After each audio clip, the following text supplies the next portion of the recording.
Ingeniera, le saluda Luis Torres de parte del curso de Física Aplicada del grupo número 2 y esta es mi práctica de laboratorio de electroscopio casero. Comenzando con el electroscopio, tengo aquí el video de cómo lo hice. En primer lugar, cogí un vidrio de plástico, como lo puede ver aquí. Cogí un vidrio de plástico y perdón, un frasco de vidrio y le puse una tapa de plástico. Utilicé estos dos materiales con la finalidad de que ambos no son conductores de la electricidad. Entonces, en otras palabras, esto sería un aislante, porque estamos trabajando con electricidad. De ahí le hice un hueco a la tapa, como se puede ver aquí en el video, y cogí un pedazo de cobre, de cable de cobre, y lo introduje en el hueco que hice en la tapa, y utilicé la silicona, que asimismo no es un conductor de electricidad, para poder aislarlo y que esté y que esté solo el, el cable conductor.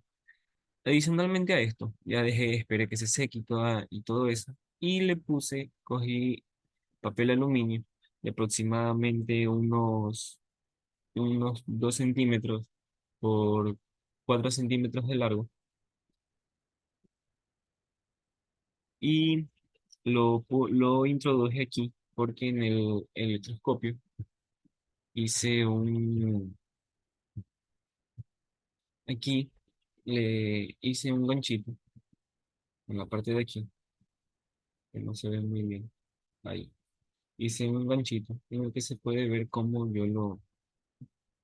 donde yo lo introduje las, las láminas de aluminio. Bien, adicionalmente a eso, le puse una bola de aluminio en la tapa, aquí en la parte de arriba, para que pueda coger con un poco más de facilidad el, la electricidad. Bien, aquí podemos ver si adelanto un poco más el video. Ahí está, ahí se ve, perdón, ahí se ve cómo estoy poniendo los pedazos de aluminio y se ve de que tengo el gancho y también el gancho de acá arriba que sirvió para poder poner la bola de aluminio. Bien, ahora vamos con el video de la demostración de que el electroscopio casero sí sirvió. Bien, tengo aquí el electroscopio. Utilicé en este caso un globo. Ahí se puede ver cómo se abre. Se abre un poco. Utilicé un globo para generar la electricidad y así puede hacer un buen conductor. Aquí podemos ver otra vez, si lo retrocedo. Aquí se ve cómo ya se está abriendo cuando acabo de tocar el globo y ahí se ve cómo se volvió a abrir un poquito más. Y se queda aproximadamente, esto de aquí son unos 3 centímetros aproximadamente. Y se puede ver cómo lo es. Bien, entonces vamos ahora con la situación problemática. En este caso, se dice que se tiene un electroscopio casero que tiene unas láminas de 4 centímetros de largo y una masa aproximada de 0,5 gramos. Entonces nos está pidiendo que calculemos las cargas de las láminas y la fuerza eléctrica. Bien, antes de comenzar, tengo aquí, perdón, aquí tengo un sistema. Aquí estoy prácticamente con las dos láminas. Estoy haciendo un triángulo. Un triángulo que sería que aquí se lo divide y aquí podríamos estar viendo esto de aquí. Sería una distancia total. Aquí, por obvias razones, debería de haber un ángulo. Y entonces, esta es la longitud. Esto nos da la longitud 4. Perdón, sí, la longitud de 4 centímetros. Y en este caso me están dando las masas. Que aquí, que va una aquí y que es esto de aquí y esto de acá. Entonces, si hacemos nuestro sistema de referencia, nuestro sistema de referencia poniéndolo aquí, vamos a darnos cuenta de que esto es una tensión, o sea, una fuerza, y aquí hay una fuerza también en X, y acá, para acá cae el peso, que tenemos que tomar en cuenta que esto de aquí sería el peso del ejercicio. Bien, si luego de haber explicado todo esto, ya podemos pasar a la resolución del ejercicio. En este caso tenemos aquí lo que le expliqué anteriormente. Aquí tengo la distancia que es de 2 porque obviamente aquí termina de completar el triángulo, entonces hace de que sea distancia dividido para 2 porque no es completo. Esta altura, que en otras palabras se podríamos decir que no lo vamos a calcular, y tenemos la longitud, que sabemos que mide prácticamente 4 centímetros, ¿no? Entonces, si calculamos, tenemos que tomar en cuenta de que aquí hay un ángulo y vamos a calcular primero este ángulo para poder calcular después la distancia. Entonces, tenemos aquí ángulo de alfa, que como está en el lado de acá, vamos a utilizar coseno. ¿Por qué? Porque el coseno es el lado opuesto sobre el lado adyacente, perdón, sobre la hipotenusa. Entonces, tenemos aquí de 2 que sería esto de aquí, el lado, uno de los lados, sobre la hipotenusa, que en este caso sería L. La hipotenusa, si la conocemos, en este caso, despejamos, se pone aquí abajo, se pone un uno, sería aquí uno, y sería extremo, la multiplicación extremo con extremo y medio con medio, por eso es que queda D sobre 2 L. Bien,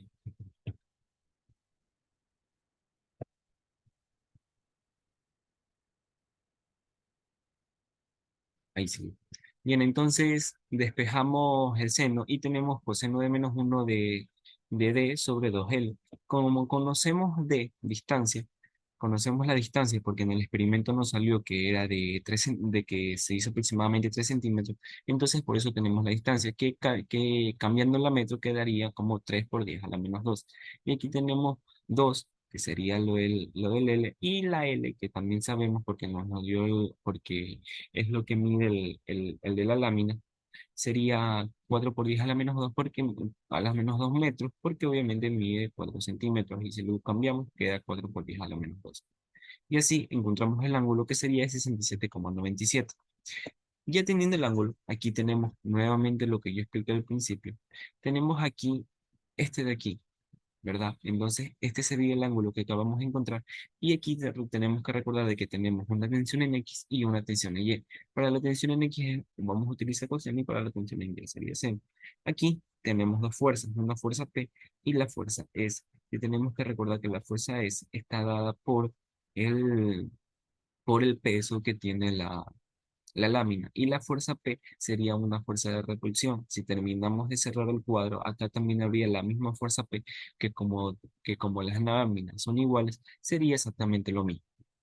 Entonces tenemos fuerza la igualamos a X, tenemos TX, perdón, menos P, y esto lo igualamos a cero. Despejamos, pasamos la P al otro lado, y aquí despejamos la T y tenemos P sobre coseno del ángulo, porque es lo que estamos utilizando. Hacemos exactamente lo mismo con las fuerzas en Y. Tenemos TY menos S igualado a cero. Despejamos, pasamos la S al otro lado, perdón. Y por último, tenemos que TY con seno del ángulo es igual a S. Despejamos T y tenemos seno del ángulo sobre S. En este caso, S tenemos que cambiarlo por masa por gravedad, porque tenemos que tomar en cuenta de que esta de aquí es el peso. Entonces, por eso de que se cambia a masa por gravedad. Y ahí igualamos estas dos ecuaciones, que nos queda, si lo comenzamos a igualar, queda seno sobre coseno por P es igual a masa por gravedad. Sabemos muy bien que seno y coseno es, en otras palabras, tangente, tangente del ángulo. Entonces, por lo tanto, a lo que despejamos P, tenemos masa por gravedad sobre tangente del ángulo. Como ya tenemos lo que sabemos, lo que necesitamos, tenemos la masa, que el ejercicio nos da que es 0,05, entonces por eso es que queda 5 por 10 a la menos 3 kilogramos. El, el, el valor perdón, de la gravedad, sabemos muy bien que es 9,8 metros sobre segundo cuadrado. Y por último tenemos tangente del ángulo que lo calculamos en la fórmula anterior, donde sale 67,97. Esto nos da un resultado de la fuerza de P es de 0,01 newtons. Bien, ya teniendo la fuerza en P, podemos hacer lo último. Ya podemos calcular lo que nos pide el ejercicio, que sería calcular las cargas. Entonces tenemos la carga, tenemos fuerza, es igual a la constante de Q1 con Q por Q2 sobre D al cuadrado, que sería la distancia. En este caso tenemos que tomar en cuenta que como son las láminas, son exactamente iguales, la carga va a ser igual. Por eso podemos Q1 y Q2 lo podemos reemplazar con Q al cuadrado, porque van a tener exactamente las mismas cargas.